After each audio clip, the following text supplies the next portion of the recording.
Happy Tuesday, everybody. Are you on your lunch hour yet?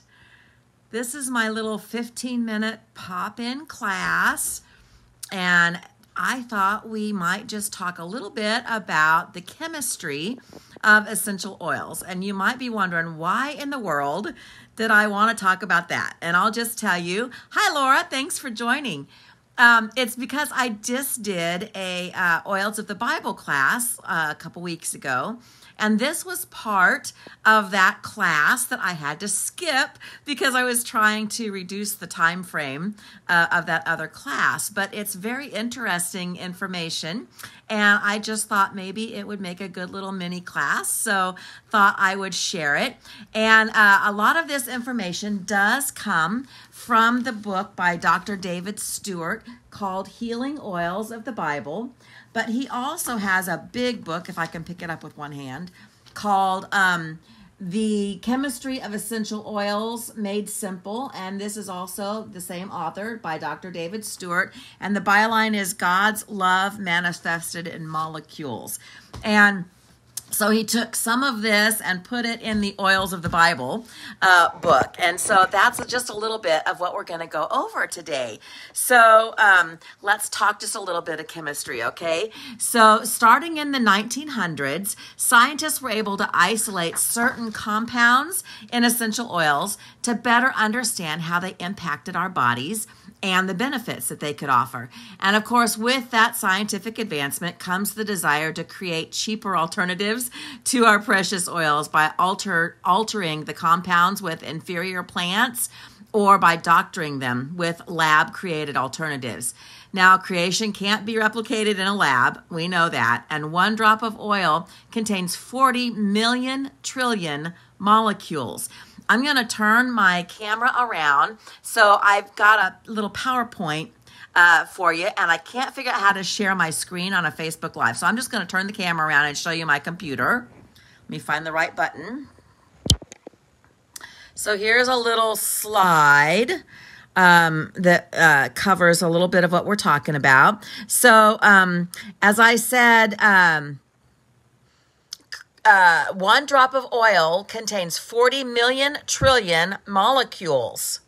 And that is just a lot of zeros. Our body contains 100 trillion cells. So any single drop of essential oil can cover every cell in our body with tens of thousands of life-giving molecules. Now, this helps explain why simply inhaling our oils can have a significant impact on our health over time, doesn't it? And the next slide. Let me see if I can make it move here. Well, we'll just do it the hard way. There we go.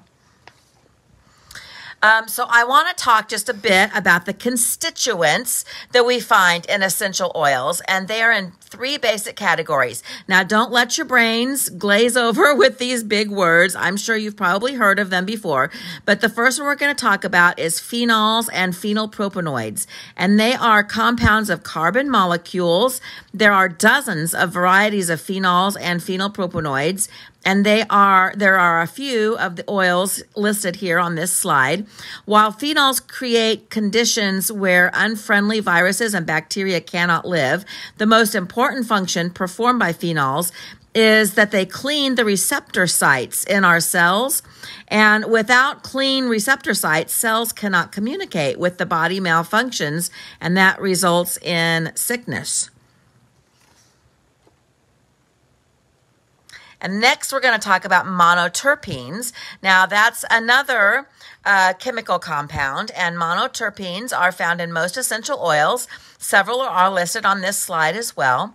And while offering a variety of healing properties, the most important ability of the monoterpenes is that they are able to reprogram miswritten information in the cellular memory, or our DNA. And therefore, they are restoring God's image. As Genesis 1:26 says, let us make human beings in our image to be like us. And verse 27 says, so God created human beings in his own image. In the image of God, he created them. So monoterpenes kind of helps restore that in God's image. And with improper coding, cellular memory, cells malfunction and disease results with the improper coding. So monoterpenes are very important for us. And next we're going to talk about sesquiterpenes, all these big words. You're going to feel so smart by the end of your lunch hour. So here's sesquiterpenes.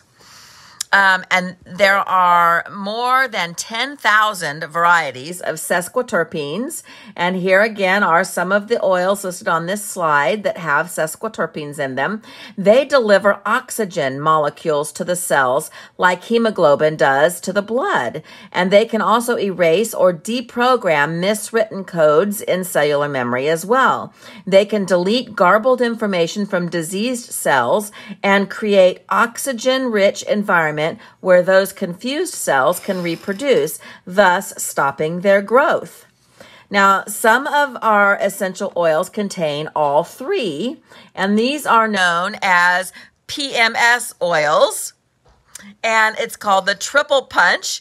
And I think it's rather comical that these are known as PMS oils. Now, that stands for phenols, monoterpenes, and sesquiterpenes, but that's not where my mind goes when I say PMS. Is that where yours goes?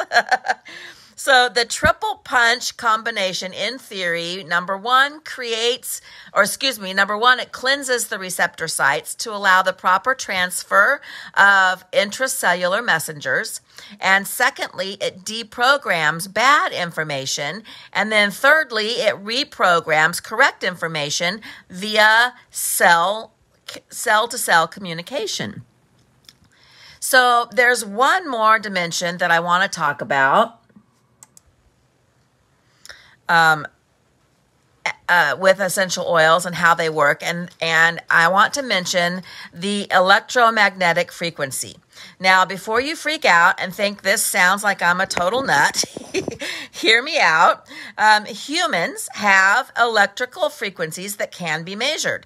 Our brain neurons communicate with electrical charges.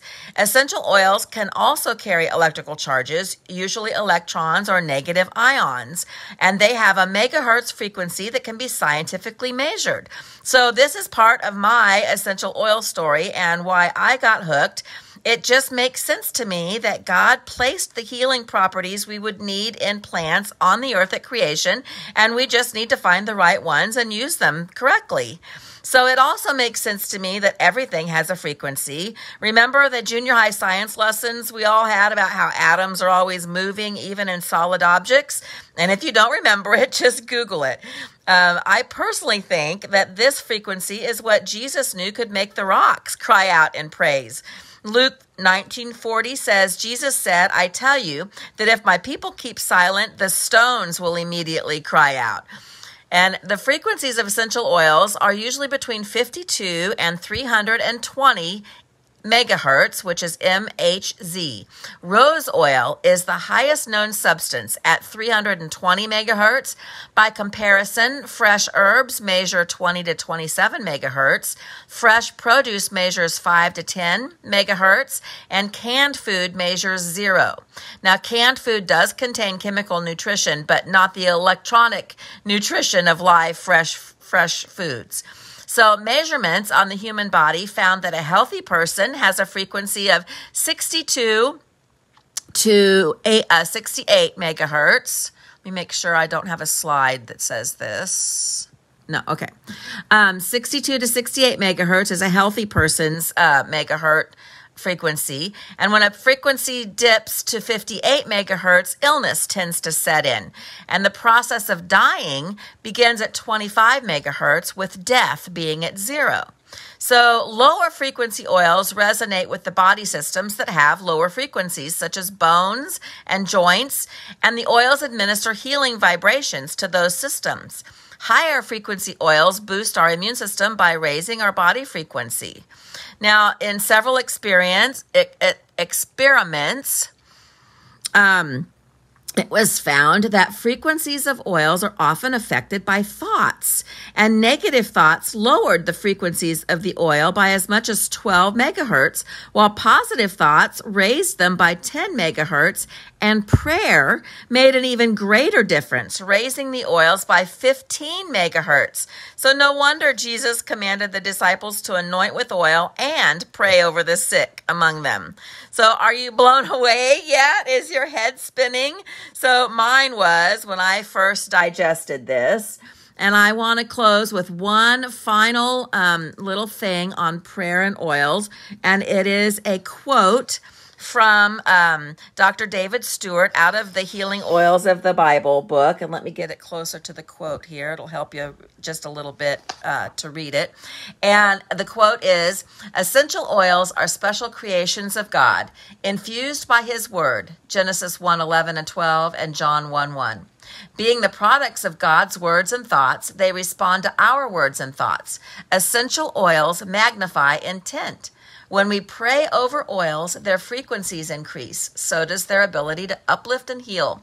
When our intent is expressed as prayer, oils amplify that intent and increase the effectiveness of the prayer. Prayer can work without oils, and oils can work without prayer. When both are used together, each increases the power of the other, such that their combined ability to heal is greater than the sum of the two. This is no coincidence. It was programmed into the oils by God from their creation. Prayer and oils were meant to be used together. So there's a little bit of just a touch of chemistry of essential oils and frequency and prayer with the frequency. And I just thought that was just kind of interesting and wanted to share it today. So I hope you enjoyed watching. Thanks again, Laura, for joining me. And I hope you all are having a good day and enjoy the rest of your lunch hour. See you later.